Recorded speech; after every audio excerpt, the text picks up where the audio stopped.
নারী বদন কমলাস্বাদ মধুপ রমা শম্ভু ব্রহ্মামরপতি গণেশার্চিত পদ জগন্নাথ স্বামী নয়ন পথগামী ভব তুমে জগন্নাথ স্বামী নয়ন পথগামী ভব তুমে জগন্নাথ স্বামী নয়ন পথগামী ভব তুমে।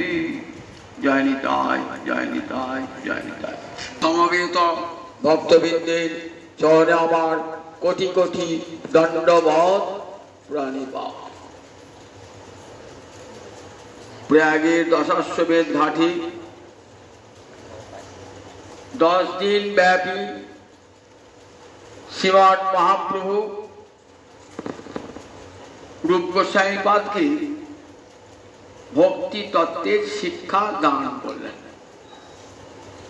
10টি দিন ব্যাপী বললেন, আমি দিলাম 1 বিন্দু, সিন্ধু থেকে 1 বিন্দু দিলাম। সেই 1 বিন্দু মহাপ্রভুর কৃপায় সিন্ধুতে পরিণত হয়ে গেল। বিশাল গ্রন্থ লিখলেন ভক্তি রসামৃত সিন্ধু। আর সেই ভক্তি রসামৃত সিন্ধু তলদেশ থেকে উঠে এলো উজ্জ্বল নীলমণি। ভক্তি তত্ত্বের এমন বিশ্লেষণ জগতের আর কোনো ভক্তি সাহিত্যে দেখা যায় না।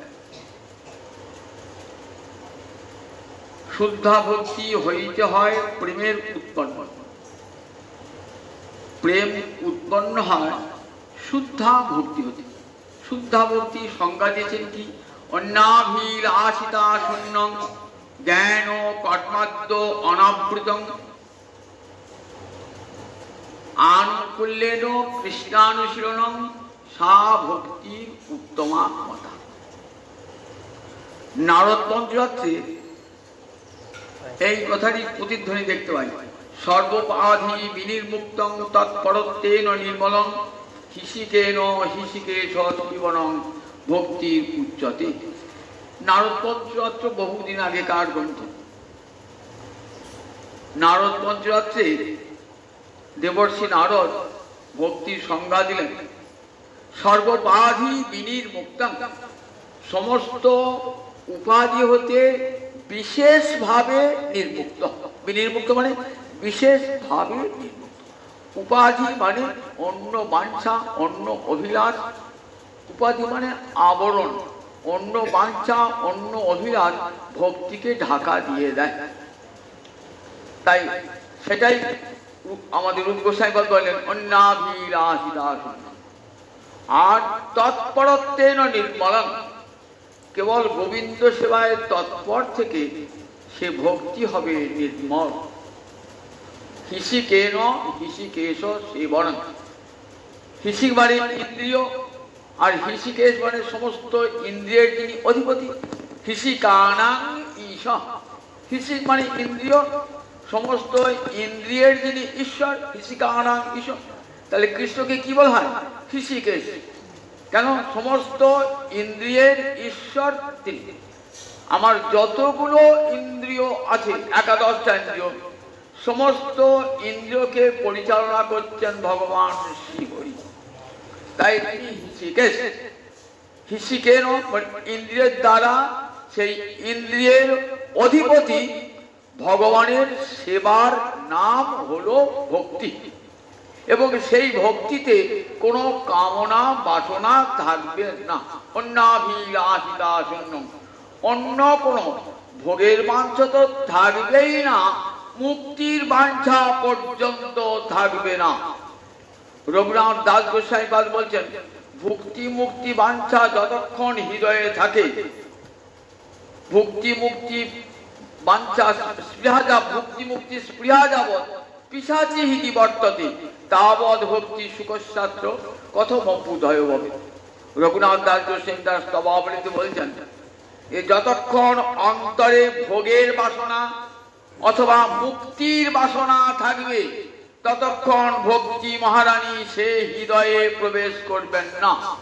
ভক্তি মুক্তিকে পিশাচী চণ্ডালিনী বলা হয়েছে। ভোগের বাসনা এবং মুক্তির বাসনা বলেন পিশাচী চণ্ডালিনী।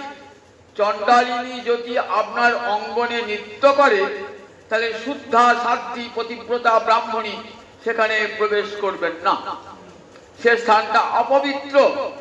বলেন ঠিক তেমনি হৃদয়ে যদি অন্য বাঞ্ছা অন্য অভিলাষ পিশাচিনী থাকে তাহলে ভক্তি যিনি শুদ্ধা সাধ্বী পতিব্রতা কৃষ্ণ ছাড়া কিছুই জানেন না সেই ভক্তি মহারানী সে হৃদয়ে প্রবেশ করেন না।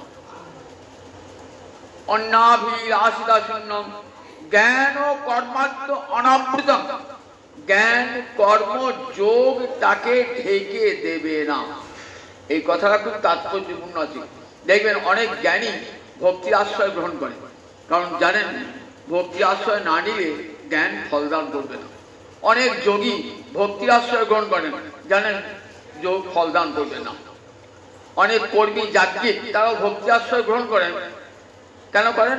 জানেন ভক্তি ছাড়া ফলদান হবে না। জ্ঞানের ফলদান করবেন কে? ভক্তি মহারানী। যোগী যোগের ফল দান করবেন কি? ভক্তি মহারানী। কর্মীর কর্মের ফল দান করবেন ভক্তি মহারানী। কিন্তু সেখানে ভক্তি গৌণ, সেখানে অপ্রধানা, সেখানে কর্ম জ্ঞান যোগ এটাই প্রধান। তাই বলছেন জ্ঞান ও কর্মাদ্য অনাবৃত। অনাবৃত মানে ন আবৃত।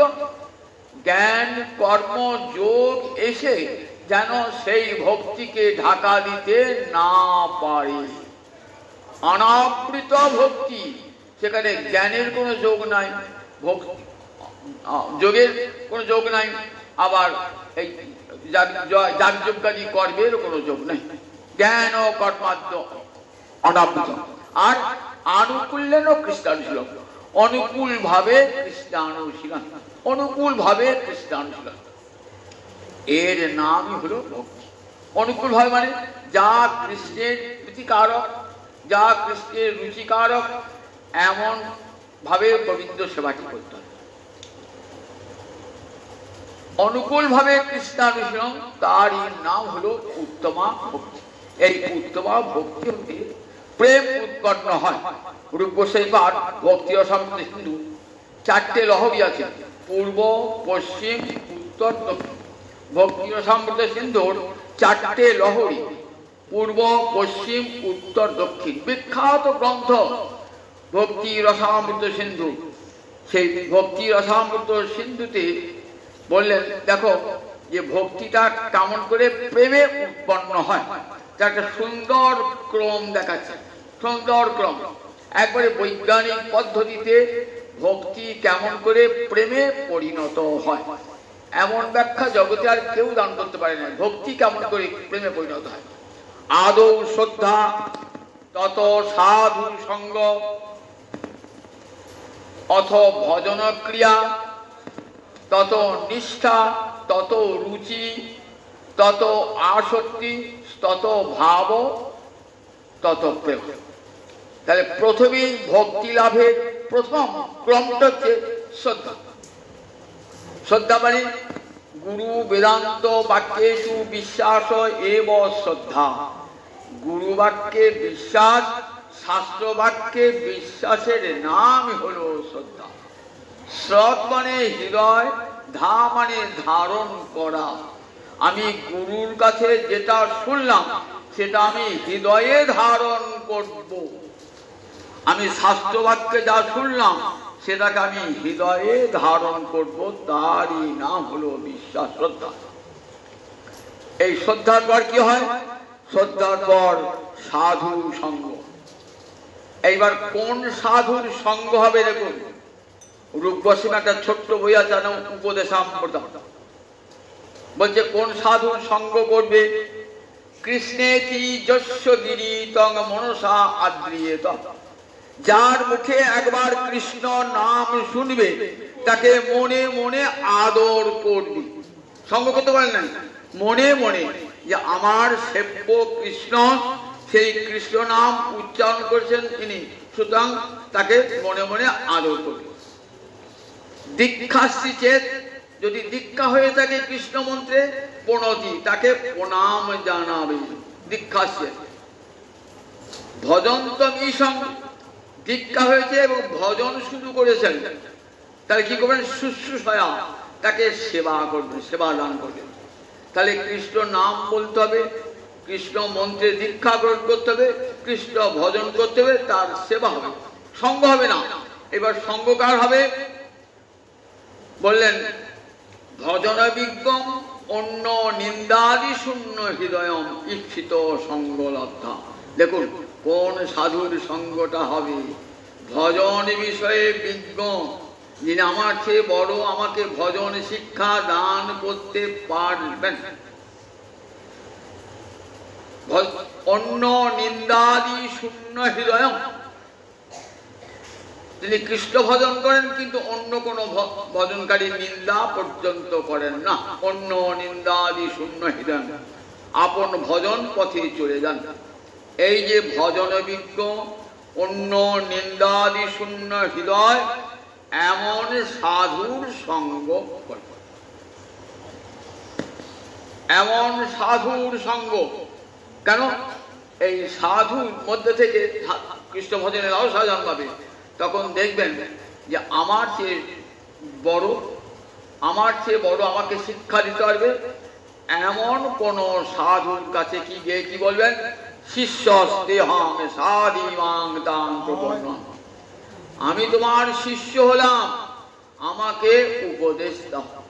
শিষ্য মানে, শিষ্য মানে আমি তোমার শাসনে থাকবো, তোমার উপদেশে থাকবো, তোমার তুমি যা উপদেশ দেবে সেই উপদেশ আমি বর্ণে বর্ণে অক্ষরে অক্ষরে পালন করব। শাসনে তিষ্ঠতি যশ, তাকে বলে শিষ্য। শাসনে তিষ্ঠতি যশ, গুরুর উপদেশ মেনে চলে যে, সেই যথার্থ শিষ্য। শিষ্য স্নেহ, আমি তোমার শিষ্য, সাধি আমাকে তুমি উপদেশ দান করো, কেমন করে আমি কৃষ্ণ ভজন করব। এটাই সাধুর কাছে প্রার্থনা হবে, ওই উপযুক্ত সাধুর কাছে গিয়ে প্রার্থনা হবে। এইবার সাধু যদি বোঝেন যে দীক্ষা গ্রহণের উপযোগী যোগ্য, তখন গুরুদেব কাছে আদর করে তাকে দীক্ষা মন্ত্র দান, কৃষ্ণ মন্ত্র দান করবেন। এইবার বলেন কেমন করে ভজন করতে হবে, ভজনটাও শিখিয়ে দেন। ভজনের ক্রিয়া শুরু হয়ে গেল। সাধু সঙ্গের পর ভজন ক্রিয়া, সাধু সঙ্গের মধ্যেই গুরুপদ লাভ হয়ে গেল। এইবার ভজন ক্রিয়া শুরু হলো। ভজন ক্রিয়া যেই কর্তার্ম করলেন না, অসংখ্য অনর্থ এসে হাজির। অসংখ্য পাওনাদাররা এসে বাড়িতে দাঁড়িয়েছে, এসে আপনাকে এক বলছে আপন আপন ভোগ্য বস্তু দাও, না দিলে তোমার সঙ্গে আমার ঝগড়া হবে। কত দেখবেন যেই ভজনটি শুরু করলেন না, নানাবিধ বিঘ্ন এসে উপস্থিত। যখন ভজন করেন বেশছিলেন, যেই ভজন করতে আরম্ভ করলেন, নানাবিধ চিন্তা এসে উপস্থিত, ভজন করতে দেবে না। মহামায়া পাঠিয়ে দেন, দেখি সত্যিকারে ভজন করছে কিনা। কত বিঘ্ন এনে উপস্থিত করবেন, যেই ভজন আরম্ভ হবে না, সঙ্গে সঙ্গে কোটি কোটি অনর্থ এসে হাজির। ভজন করতে বলেন, ও বাবা কঠিন রোগ এসে গেল, ছেলের দুরন্ত হয়ে গেল, স্ত্রী কথা শুনছে না, স্বামী কথা শুনছে না, দাদিকে ধার দেওয়া হয়ে গেল, নানান রকম খিচিবিচি। গুরুর কাছে দীক্ষা নিয়ে ভজনটা শুরু করলাম, কিন্তু আমার তো ভজনই তার হলো না। আমার ভজন পথে কত বাধা, কত বিঘ্ন এসে হাজির হয়ে গেল। এগুলো কি বলে? অনর্থ। অনর্থ আবার ক প্রকার বলুন দেখি? অনর্থ আবার 4 প্রকার অনর্থ আসে। বিশ্বাস চক্রবর্তী আবার এই ভক্তি অসাগর সিন্ধুর ব্যাখ্যা করেছেন মাধুর্য কাদম্বিনীতে। প্রথম অনর্থ কি তা বললেন, দুষ্কৃতর্থ। পাপ করেছি, পাপের ফল নানান রকম রোগ দুঃখ ব্যাধি এসে হাজির হচ্ছে। দুষ্কৃতর্থ, দুষ্কর্ম করেছি আগে আগে জন্মে, তার ফল তোমাকে পেতে হবে, সেই ফলগুলো একবার আসা হাজির। সুকৃতর্থ, পুণ্য করেছি, ঘরা ঘরা পুণ্য করেছি, সেই পুণ্যের ফল এসে অনর্থে সুখ হয়েছে। কিরকম? এত সুখ, এত টাকা, এত পয়সা, বাড়ি ঘর দিয়েছেন, ভজন করতে ইচ্ছাই যাচ্ছে না। ভজনের পথে সব বাধা হয়ে দাঁড়াচ্ছে। এত টাকা, রাশি রাশি টাকা আসছে, ভজন করতেই মনে হচ্ছে না। বাড়ি গাড়ি ধন ধৌল ভজন করতে ইচ্ছে না। এগুলো সুখী তথ্য। সুখী পুণ্য থেকেও দেখুন, পুণ্য কিন্তু কৃষ্ণ ভজনের বাধক। দেখেছেন কোথাও শুনেছেন এ কথা? একমাত্র শুনবেন কৃষ্ণ ভক্তের মুখে, যে পুণ্য যে সুখের ধাম, না লইও তার নাম। পাপ পুণ্য দুই করি হরি। পুণ্য সুখের ধাম, বললেন তার নাম নিও না। যত ঘরা ঘরা পুণ্য করো না কেন, সেই পুণ্য কখনো তোমাকে গোবিন্দ পেতে সাহায্য করবে না। তাই পুণ্য যে সুখের দাম, নটঠাকুর বলছেন না লই তার নাম, পাপ পুণ্য দুই করি হই। তাহলে পুণ্য থেকেও দেখুন, পুণ্যের ফলে আগে অনেক দান ধ্যান করেছেন, তো এই জন্মে প্রচুর ঐশ্বর্য। বড় লোকেরা দেখে কৃষ্ণ ভজন করে না, এত ঐশ্বর্য, এত ধন দৌলত, তারা কৃষ্ণ ভজন করতে চায় না, মন আসে না কৃষ্ণ ভজন করতে। তাহলে এগুলো সুখী তত্ত্ব। অপরাধত্ব, কোনো বৈষ্ণবের কাছে, সাধুজনের কাছে অপরাধ করেছেন, সেই অপরাধের ফলে আর ভজন হচ্ছে না। যতবার ভজন করতে যাচ্ছেন, ততবারই ভজনে বিঘ্ন ঘটে যাচ্ছে। বৈষ্ণব অপরাধ, নামাপরাধ, ধামাপরাধ, সেবাপরাধ, এগুলো সব দেখেছেন ভক্তি অসামৃত সিন্ধুতে, রূপ গোস্বাই বাদ। কত কত রকমের অপরাধ দেখুন। নামের কাছে অপরাধ। কিরকম? নাম করছি বটে, নামে আমার বিশ্বাসটাই নেই। গুরু করেছেন, কোন রকমে করছি, কেমন করছি, জড় পদার্থের মধ্যে ঘরে কিছু বলিয়ে যাচ্ছি, নামে আমার মতি নাই, বলে এটা নামে নাম অপরাধ। আবার যে নাম শুনতে চায় না, তার কানে গোড়াকে নামটা করছি, নাম অপরাধ। নাম মালা করতে করতে সংসারের কথা, রাজনীতির কথা, অন্য কথা, রোগের কথা বলে বেড়াচ্ছি। রাস্তায় রাস্তায় মালাটা নাচিয়ে নাচিয়ে বেড়াচ্ছি, আর বলছি দেখে অমুক পরচর্চা করে বেড়াচ্ছি, আর কত বড় ভক্ত দেখ, মালা নাচিয়ে নাচিয়ে বেড়াচ্ছে রাস্তায় রাস্তায়, দেখবে কত ভক্ত। ভজন করছে না, ওই মালা ভক্তি কত লোকে গালবন্ধু দিয়ে দিচ্ছে মালা হাতে, বলে দেখো এসব নামা পড়ার। মালা করা কি দরকার? মালা করতে করতে এগুলি সব এসে হাজির হয়ে যাবে নামা পড়ার। বললেন সাধু সাধু সাধু নিন্দা নামাপরাধ, গুরুকে অবজ্ঞা নামাপরাধ, এরকম দশমিতে নামাপরাধ। ধামাপরাধ আছে, সেবাপরাধ আছে, এরকম কত অপরাধ। সেই অপরাধ থেকে অনর্থে এসে হাজির হয়ে যায়, আপনাকে ভজন করতে পারে। আমরা একটা অপরাধের কথা শুনুন, ভক্তিত্ব অপরাধ। কি আশ্চর্য! এখন ভক্তি থেকে আবার অপরাধ জন্মায়। কিরকম ভক্তি থেকে অপরাধ? এ তো কোনোদিন শুনি নাই ভক্তি থেকে আর অপরাধ হয়। হ্যাঁ, ভজন করতে করতে মনে হয় আমি বিরাট লোক হয়ে গেছি, আমার হাজার হাজার শিষ্য আমার পায়ে পড়ছে, আমি জগৎগুরু হয়ে গেছি, সুতরাং আমি তো সবার প্রণম্য, আমি আবার কাকে প্রণাম করবো? আমার প্রণম্য আছে, আমি কোথাও মাথা নিচু করবো না, আমি অমুক বংশের সন্তান, আমি জগৎগুরু হয়ে গেছি, এই ভাব পেশে এত, তখনই ভজন পথে পতন হয়ে যায়। তখনই ভজন পথে পতন হয়ে যায়। যখনই ভাববেন সাধক যে আমি নিজে বিরাট ভক্ত হয়েছি, জগৎগুরু হয়ে গেছি, আমার কাছে সবাই জগৎ আমার কাছে মাথা নত করছে, তখনই জানবেন তার ভজন শেষ হয়ে গেছে, ভজন পথে পতন হয়ে গেছে, ভক্তিত্ব পতন। একটা কাহিনী আছে রামায়ণে। রামচন্দ্র রাধা হয়েছেন, সবাই সুখে আছে। রামরাজ্য বলি আমরা, রামরাজ্যে কোনো পূজার কষ্ট নাই, কোনো দুঃখ নাই। একটা কুকুর ঘেউ ঘেউ ঘেউ ঘেউ করছে, রাজবাড়ির সামনে এসে রাজবাড়ির সামনে কুকুরটা ঘেউ ঘেউ করছে।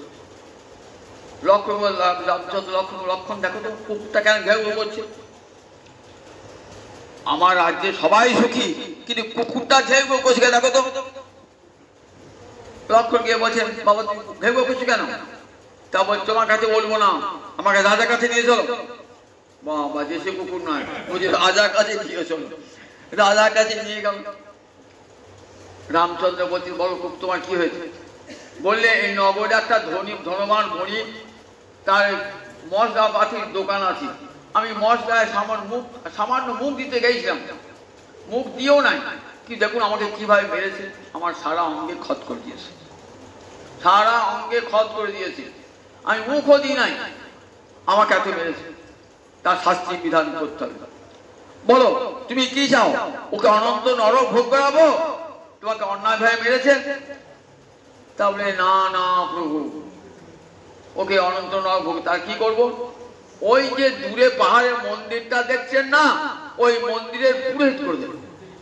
এ বাবা, ও তো তিরস্কার হলো না, পুরস্কার হয়ে গেল, তো শাস্তি তো হলো না, ও তো পুরস্কার হয়ে গেল।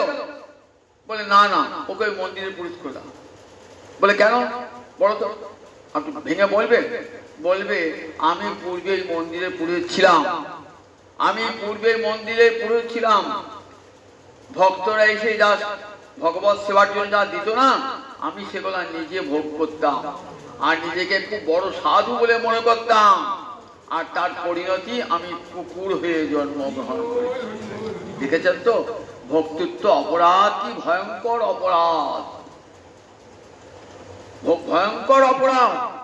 নিজেকে বড় বলে ভাবা ভক্তিরাজ্যে এসে তার তো পতন হবেই হবে। কোন প্রকার অহংকার অন্তরে থাকলে ভক্তি মহারানী আর প্রবেশ করেন না সেই হৃদয়ে। আপনি যত যত ভজন করুন না কেন, একটা গল্প শোনাই। জগন্নাথের এক শেঠ এসছে, শেঠ এসে সে 1 লক্ষ টাকা নিয়ে এসেছে। এসে জগন্নাথ মন্দিরে প্রধান পান্ডা তাকে বলছে এই 1 লক্ষ টাকার ভোগ লাগাতে হবে।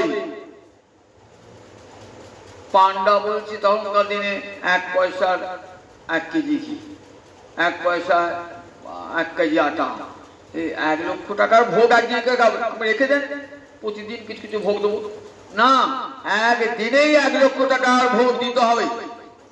এ বাবা, একদিনে 1 লক্ষ টাকার ভোগ দিব কি করে? দাঁড়ান, জগন্নাথের আদেশ চাইনি একবার। পান্ডা বলে হে জগন্নাথ, শেঠ তো এনেছেন একদিনে 1 লক্ষ টাকার ভোগ দেবো কেমন করে? জগন্নাথ বলছেন বল আমাকে 1 খিলি পান খাওয়াতে। বাবা, 1 খিলি পানের কত 1 পয়সা দাম হবে? 1 খিলি পান খাইয়ে 1 লাখ টাকা হবে? তারপর বল না 1 খিলি পান। বলে কি দিয়ে? এই চুন দিয়ে নয় কিন্তু, হাতির মাথায় যে মুক্ত থাকে না, সেই মুক্ত চূর্ণ করে যে চুনটা হবে, সেই চুন দিয়ে আমার পান খাওয়াতে হবে। বলেন জগন্নাথ আদেশ পেয়েছি। পরে সকালে বলছে শেঠ বাবু আপনি আদেশ পেয়েছি, 1 খিলি পান খালি হবে। 1 খিলি পান 1 লক্ষ টাকা দেবে 1 খিলি পান। বলেন যে সে পান নয় কিন্তু, যে সে চুন দিয়ে নয় কিন্তু। তাহলে কি দিয়ে? হাতির মাথায় যে মুক্ত থাকে না, সেই মুক্তটা চূর্ণ করে যে চুন বার হবে, সেই চুন দিয়ে। ওরে বাবা, সব হাতির মাথায় তো মুক্ত থাকে না। একটা মরা হাতির দামই 1 লাখ টাকা, তার জ্যান্ত হাতির কত দাম হবে চিন্তা করো। আবার সেরকম 50টা 100টা হাতি বধ করতে হবে, তবে যদি একটা মুক্ত পাওয়া যায়। তাহলে আমাকে কোটি কোটি টাকা খরচ করে তবে আবার মুক্ত আনতে হবে। তখন বলছেন আমি আর পারবো না, আমি অসমর্থ। জগন্নাথের কাছে গিয়ে বলছেন হে জগন্নাথ তুমি কৃপাময়, আমার অন্তরে অহংকার এসেছিল আমি ধনী বলে, আমার অহংকার তুমি চূর্ণ করে দিয়েছো প্রভু। এই 1 লক্ষ টাকা তোমার চরণে নিবেদন করলাম।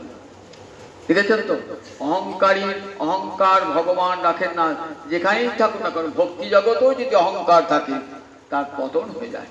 ভক্তি রাজ্যে অহংকার বড় ভয়ঙ্কর জিনিস। যদি কোন প্রকার অহংকার এসে যায় যে আমি খুব ভজন বিজ্ঞ, আমি ভজন জানি, আমি যা গোবিন্দের সেবা করি, অনেক আমি লক্ষ লক্ষ লোক খাওয়ালাম, আমি বললাম এত বললাম গোবিন্দের সেবা তো ভোগ দিয়েছি, অমুক দিয়েছি, কি কম সাহস! তুমি কার নিয়ে কাকে দিচ্ছ? কার নিয়ে কাকে দিচ্ছ? আমি রাধারানী চন্দন করিয়ে দিচ্ছি, আমি রাধারানীকে হার করিয়ে দিয়েছি। কত অহংকার অনেকে প্রকাশ করে, বড় লোক টাকা থাকলে অহংকার প্রকাশ হয় তো।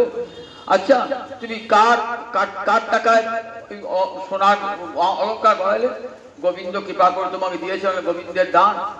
তাহলে তুমি গঙ্গা জলে গঙ্গা পুজো করছে, আমার টাকা, তোমার টাকা। দেখুন এই অহংকার গুলো মানুষের কেমন ভয়ঙ্কর অহংকার। এই অহংকারের ফলে মানুষ পতন হয়ে যায়, জগতে পতন হয়ে যায়।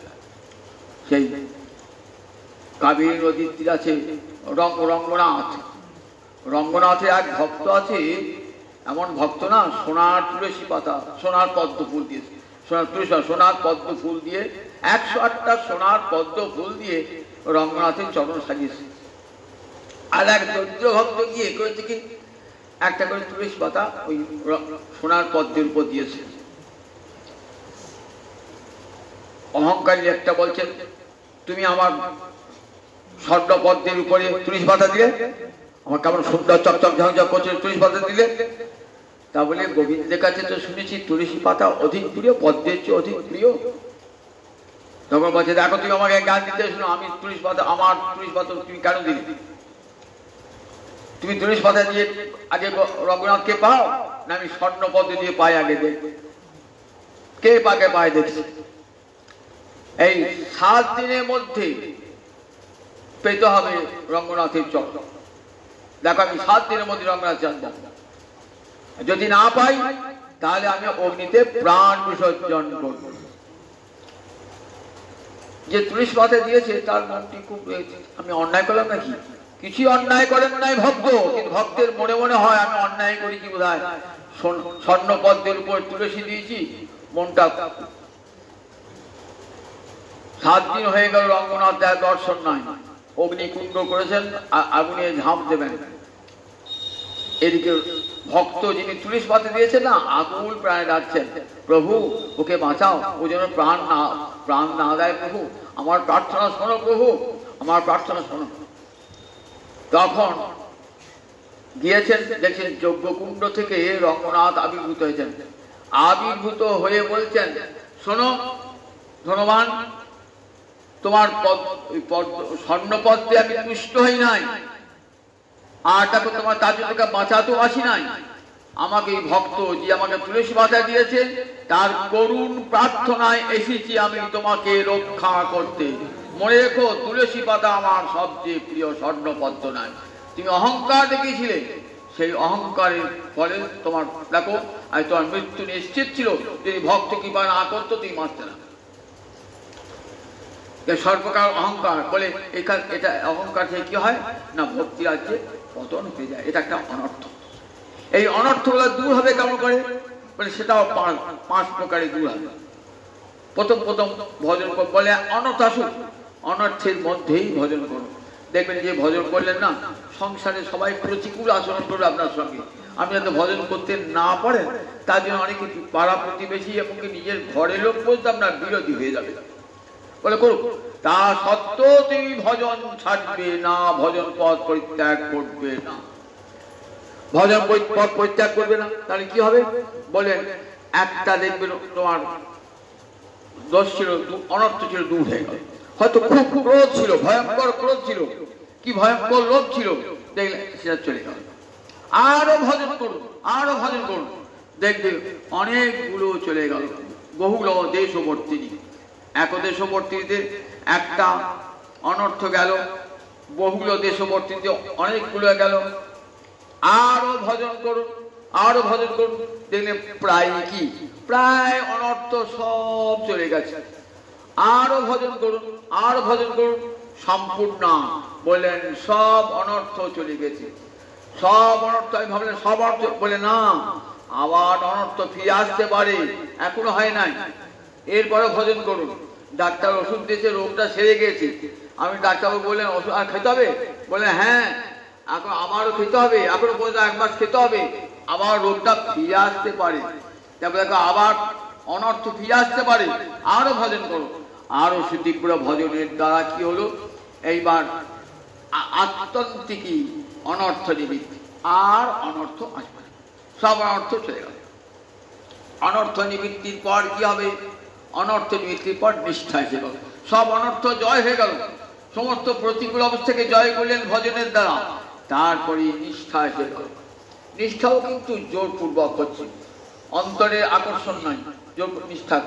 নিষ্ঠা গুরু যা বলেছেন আমি সেটি নিষ্ঠা ভরে করে আছি। গুরুদেব বলছেন 16 মালা জপ করি, 5 মালা জপ করি, 2 মালা জপ করছি, গোবিন্দ চরণ অর্চনা করুন, সেগুলি সব নিষ্ঠা ভরে করছি। এই নিষ্ঠা থেকে কি হবে, রুচি বলেন ভালোবাসা, যার ভজন করছো না বলে সেই নামেতে রুচি এসে যাবে। করতে করতে করতে করতে নাম করতে করতে করতে করতে নামেতে রুচি আসবে। রূপ গোস্বামী পাদ তার উপদেশামৃতে বলছেন যে যখন প্রথম নাম করতে আরম্ভ করলাম ভালো লাগতো না, নাম করে বিরক্তি আসছে। বলছে কিরকম জানো, পিত্ত দোষ, বায়ু পিত্ত কফ, এই তিন নিয়ে আমাদের শরীরটা।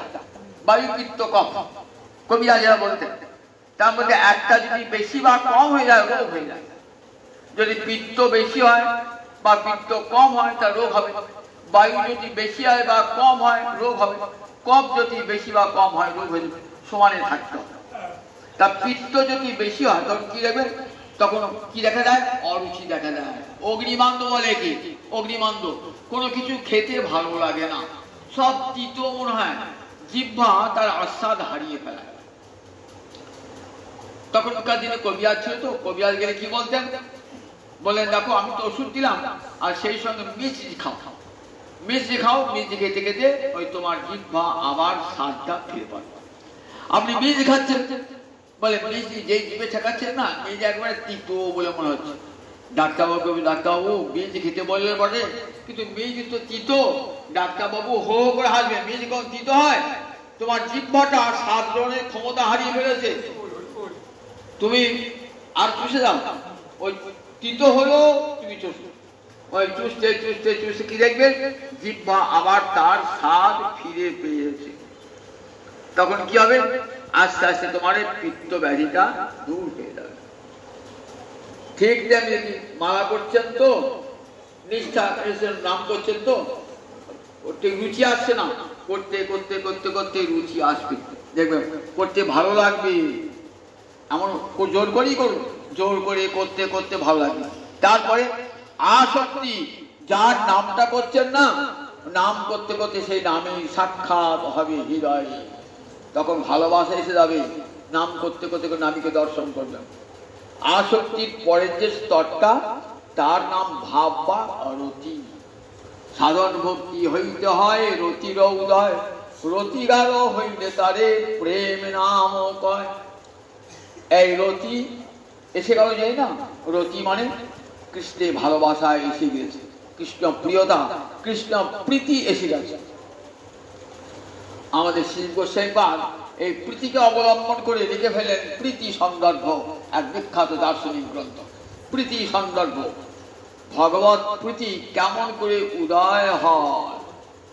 প্রীতি, ভগবত প্রীতি, রতি, রতি যখন আসবে জাতরতি ভক্তের, তখন কি দেখা দেবে, কতগুলো অনুভাব অর্থাৎ পশ্চাৎ ভাব দেখা দেবে। যে কৃষ্ণরতি এসে গেল বুঝতে পারবেন। কি করে বুঝতে পারবেন, খান্তি অব্যর্থ কালোত্তং বিরক্তির মান শূন্যতা, আশা বন্ধ সমুৎকণ্ঠা, নাম গানে সদা রুচি ইত্যাদয় অনুভাব আসুজা জাতরত্যাং ভাবাঙ্কুরে জনে। ভাবাঙ্কুর অর্থাৎ রতির অঙ্কুর জন্মিয়েছে, এটা কি করে বুঝবো, তা বলে এই লক্ষণ প্রকাশ পাবে। খান্তি, খান্তি মানে ক্ষোভের কারণে রয়েছে, তবু চিত্তটা ক্ষুব্ধ হচ্ছে না। ক্ষোভের কারণ, মহারাজ পরীক্ষিত 7 দিন পরে মহারাজ পরীক্ষিতের মৃত্যু ঘটবে, তাহলে কি হয়, তখন ক্ষোভ আসে একটা, 7 দিন পরেই মৃত্যু ঘটে যাবে, তখন তার ভজন করতে হরিকথা শুনতে ভালো লাগে, তখন হরিকথা শুনতে ভালো লাগবে না, সংসার কথা একটু চিন্তা হবে। ক্ষোভস্য কারণত্ব সত্যি, ক্ষোভ রাহিত্য, ক্ষোভের কারণ রয়েছে, ক্ষোভ আসছে না। দেখুন মহারাজ পরীক্ষিত জাতরতি ভক্ত, বলছে যা হয় হোক প্রভু, গায়ত বিষ্ণু গাথা, আমাকে দক্ষক দংশন করে দশদ্বাদক, আমাকে দক্ষক দংশন করে করুক, তথাপি কৃষ্ণ কথা হতে বিরত হয়েও না। হে ঠাকুর, কৃষ্ণ কথা হতে বিরত হয়েও না। আমি যেন কৃষ্ণ কথা শুনতে শুনতেই প্রাণ পরিত্যাগ করি। আমার চিন্তে কোনো ক্ষোভ নাই, মৃত্যু তো একদিন হবে। দেখেছেন জাতরতি ভক্তি, ক্ষোভ না, অন্তরে ক্ষোভ নাই, সে অবস্থাকে ভজন করে যাচ্ছে জাতরতি ভক্ত। খান্তির নাম খান্তি, খান্তি অব্যর্থ কালোত্তং, আর মনে এক মুহূর্ত যেন কৃষ্ণ নাম ছাড়া আবার সময় যেন অতিবাহিত না হয়। আমি যেন আমার প্রতি শ্বাসে নিঃশ্বাসে সব সময় যেন কৃষ্ণ কৃষ্ণ কৃষ্ণ কৃষ্ণ বলতে পারি, প্রতি মুহূর্তে যেন কৃষ্ণ বলতে পারি। শয়নে স্বপনে নিদ্রায় জাগরণে যেন আমার কৃষ্ণ চিন্তা হয়। যেমন প্রহ্লাদ বলেছিলেন যে প্রভু বিষয়ী ব্যক্তি যেমন শয়নে স্বপনে নিদ্রায় জাগরণে বিষয়ের চিন্তা, আমার যেন সেই রকম চিন্তা হয় তোমার চরণ কমলের স্মরণ। এই অব্যর্থ কালোত্তম কৃষ্ণের সম্বন্ধ বিনা কাল নাহি যায়, যেন এক মুহূর্ত কৃষ্ণ হয়, কৃষ্ণ কথায় নয়, কৃষ্ণ সেবায় নয়, কৃষ্ণ অর্চনায়, কৃষ্ণ সেবা নিয়ে যেন 24টি ঘন্টা আমার সময়টা কেটে যায়। এর নাম অব্যর্থ কালোত্তম। খান্তির অব্যর্থ কালোত্তম, বিরক্তির মান শূন্যতা। বিরক্তি অর্থাৎ কৃষ্ণ ছাড়া, কৃষ্ণ সেবা ছাড়া আর সব বিষয়ে আমার বিরক্তি আসছে, আর রুচি অরুচি আসছে, ভালো লাগছে না। সংসারে রয়েছি বটে, মনটা আমার সম্পূর্ণরূপে গোবিন্দ চরণে নিবেদিত। সংসারে কর্ম করতে যন্ত্রের মতো কর্ম করে যাচ্ছি, কিন্তু মনটা গোবিন্দ চরণে নিবেদিত। সংসার কর্মে বিরক্তি আসছে, আমার একমাত্র সমস্ত ভালোবাসা গোবিন্দ চরণে চলে গেছে, কৃষ্ণের। এর নাম বিরক্তি। আর মান শূন্যতা, মনে মনে কি ভাববেন, আমার আবার মান কিসে, আমি কি মানি লোক নাকি, আমাকে সবাই জগৎ বন্দনা করবেন, আমার কি মান আছে, কি গুণ আছে, সব সময় খুঁজবেন নিজের দোষটা, ষাটবার করে দেখবেন নিজের দোষটা। আমার কত কোটি কোটি দোষ হয়েছে। ভক্ত কখনো অপরের দোষ দেখে না, নিজের দোষটাই আগে দেখে, অপরের দোষ দেখে না। অপরের দোষটাকে সে গুণ বলেই ভাবে, এটাই সাধুর কাজ। আর অসাধু ব্যক্তি কি করে, সে অপরের দোষ খুঁজে খুঁজে বেড়ায়। মাছি যেমন কি খুঁজে, মক্ষিকা বনমিচ্ছন্তি, কোথায় ঘা হয়েছে খুঁজে খুঁজে দেখে মাছি, সেই ঘায়ের খুঁজে বসবে। আর ভ্রমর কি করে, মধু চেচ্ছন্তি ভ্রমরা, ভ্রমর কোথায় বসে, মধুতে বসে। অসাধু লোক আপনার নিন্দাটি পেলে না একবারে মুখরোচক, সব কত করে পাড়ায় পাড়ায় বয়ে বেড়াবো, তার জন্য ব্যস্ত হয়ে রয়েছে। এটা অসাধু লোকের কাজ। ওই ঠিক ওই মাছির মতন কোথায় ঘা হয়েছে দেখে দেখে বেড়াও, সেইখানে বসবে। ঠিক তেমনি অসাধু লোক খুঁজে খুঁজে বেড়ায় আপনার নিন্দাটা চার জায়গা বলবার জন্য। আর সাধু লোক গুণ দেখে দেখে বেড়ায়, কোথায় কার গুণ আছে। অতি অসাধু ব্যক্তির মধ্যে তারা গুণ দেখতে পায়, অতি পাষণ্ডীর মধ্যে তারা গুণ দেখতে পায়। তারা গুণগ্রাহী, তার সর্বত্র গুণ খুঁজে খুঁজে বেড়ায়। অতি বড় পাপিষ্ঠ, তাকেও তারা গুণী বলে মনে করে সম্মান দান করে। এটা হচ্ছে সাধু ধর্ম। মান শূন্যতা। ভক্ত আমার আবার মান কি, আমি জগৎকে সবাইকে মান দেবো, কিন্তু মানের আশা কোথাও করবো না। মানের আশা করলে সে আর কখনো বৈষ্ণব হতে পারবে না। জগতে আর অন্যান্য ধর্ম আছে করোগা, কিন্তু বৈষ্ণব ধর্ম বড় আনুগত্যের ধর্ম, মানহীনতার ধর্ম। অমানি মানদ হইয়া রবে কৃষ্ণ নাম। আমার মহাপ্রভু রঘুনাথ দাস গোসাইকে বলেছিলেন, অমানি মানদ হইয়া রবে কৃষ্ণ নাম। নিজে অমানি থাকবে, অপরকে মান দান করবে। তাই বৈষ্ণবরা কোথাও সম্বর্ধনা, কোথায় সম্মান নেন না। রামদাস বাবাজিকে তখন কলকাতা বিশ্ববিদ্যালয়, যিনি বাংলা বিভাগের প্রধান ছিলেন, তিনি চেয়েছিলেন রামদাস বাবাজিকে একটা কলকাতা বিশ্ববিদ্যালয়তে সম্বর্ধনা দেবেন। রামদাস বাবাজি শুনলেন আমাকে সম্বর্ধনা দেবেন, তিনি প্রথম যিনি উদ্যোক্তা তাকে নিষেধ করলেন, শুনলেন না। তখন তিনি ওই কলকাতা ছাড়লেন, যাতে আমাকে আর কেউ সম্বর্ধনায় না দেয়। বলে দেখো, জগতের কোনো বৈষ্ণব সম্মান নেওয়ার জন্য কোনো সম্বর্ধনা আসরে যান না, সম্বর্ধনা নিতে চান না। তাকে বড় বৈষ্ণব বলুক, খাতির করুক, সম্মান করুক, যথার্থ বৈষ্ণব কোনোদিনই চান না। রূপ রূপ সনাতন যারা করেছেন, কোনো জায়গায় কোনো সম্মান চান নাই। বৃন্দাবনে পণ্ডিত এসেছে তর্ক যুদ্ধে পরাজিত করবার জন্যে, ঠিক আছে, সব জগৎ বিজয় করেছে। দুজন বাকি আছে, রূপ আর সনাতন এসেছেন। রূপ সনাতন কি লিখেছেন, সঙ্গে সঙ্গে বিজয় পত্র লিখে দিয়েছেন, সঙ্গে সঙ্গে বিজয় পত্র লিখেছেন। আমরা কিছুই জানি না, তুমি বিজয়ী পণ্ডিত বলে লিখে দিয়েছেন। খুব আনন্দ বাস, আমি তো দিগ্বিজয়ী পণ্ডিত, দুজন ছিল, জয় করে ফেললাম। শ্রীজীব গোস্বামী পাশ স্নান করে আসছেন, শুনছেন যে বলছে রূপ সনাতন পণ্ডিতকে আমি হারিয়ে দিয়েছি, আমার সঙ্গে তর্ক হতেই পারলো না। তর্ক করতেই পারলো না, বিজয়পত্র লিখে দিয়েছেন। শ্রীজীব তখন খুব কম বয়সী যুবক ছেলে, কি বললেন, তুমি আমার দুই জ্যাঠামশাইকে যুদ্ধে হারিয়ে দিয়েছ, আমার সঙ্গে যুদ্ধ, আমি তাদের ছাত্র শিষ্য করব।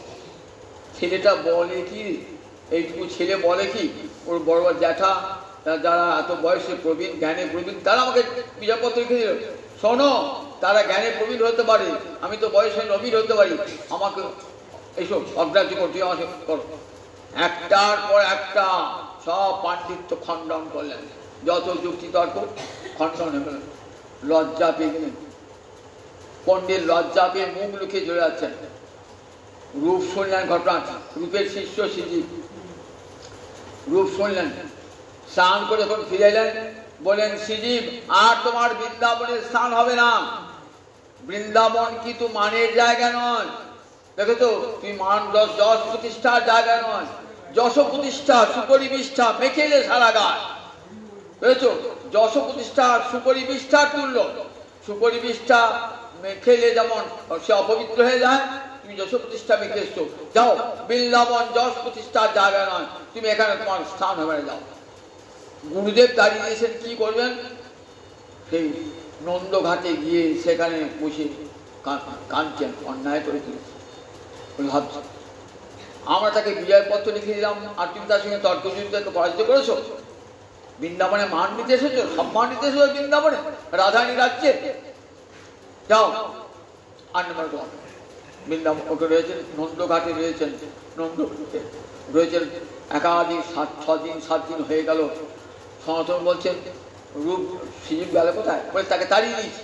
তাড়িয়ে দিলে, ঠিকই গো, তাড়িয়ে দিলে কেন, বলে অপরাধ করছো। বললেন, দেখো ও তো ছাত্র পুত্র শিষ্য, যদি কোনো অপরাধ করে গুরু তাকে তো ক্ষমা করবে, তুমি তাকে ক্ষমা করো নয়, এটাও তোমার অপরাধ, তাহলে আমিও তোমাকে পরিত্যাগ করতে পারি, তো আমি তোমার তো গুরু, আমি তোমাকে পরিত্যাগ করতে পারি। সনাতন বেরিয়ে পড়লেন, ঘুরে ঘুরে দেখছেন শ্রীজীব এক জায়গায় বসে বসে কাঁদছেন, আর যমুনার মাটি খাচ্ছেন ক্ষুধায়, যমুনার মাটি আর জল খাচ্ছেন আর কাঁদছেন আর কৃষ্ণ নাম করছেন। সনাতন গোস্বামীপাদ শিবকে নিয়ে এলেন, কত আদর করে নিয়ে এলেন, নিয়ে সময় রূপে পায়ে ফেলেন, রূপ পরম আদরে কৃপা করে গ্রহণ করেন, জগৎকে দেখালেন, দেখো বৃন্দাবন যশ প্রতিষ্ঠার জায়গা নয়, রাধারী চরণে সম্পূর্ণরূপে যারা আত্মসমর্পণ করে তারা কোনোদিন মহান যশ প্রতিষ্ঠা চায় না, কোনো বৈষ্ণব জগতে মহান প্রতিষ্ঠা চায় না। তাই বলছি, দেখো মানও শূন্যতা, আশাবন্ধ সমুৎকণ্ঠা নাম আশাবন্ধ, গোবিন্দ আমার কৃপা, আমার কৃপা ছেড়ে দিলে হবে না, একদিন না একদিন কৃপা করবেনি।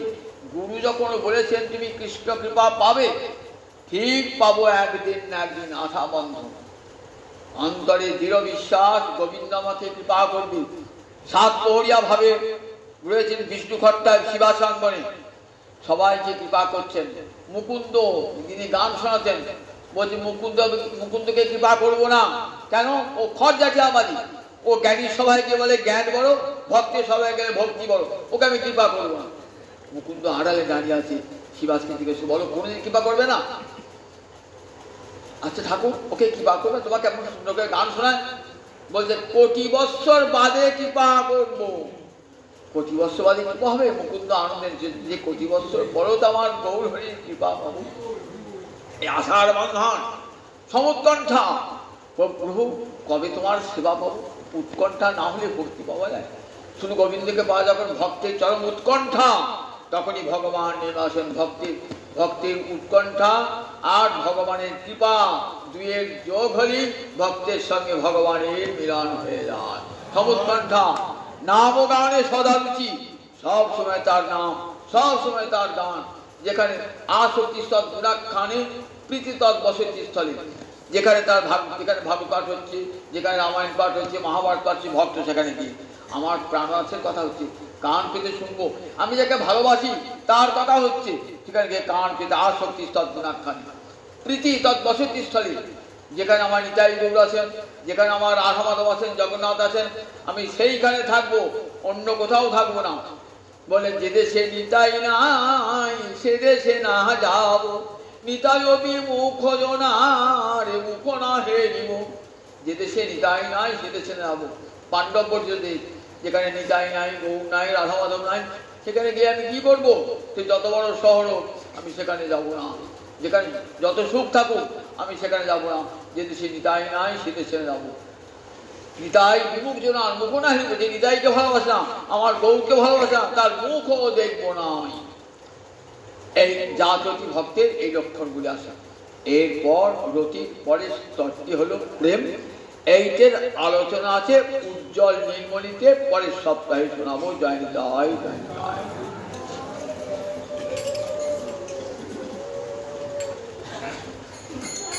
জয় জয়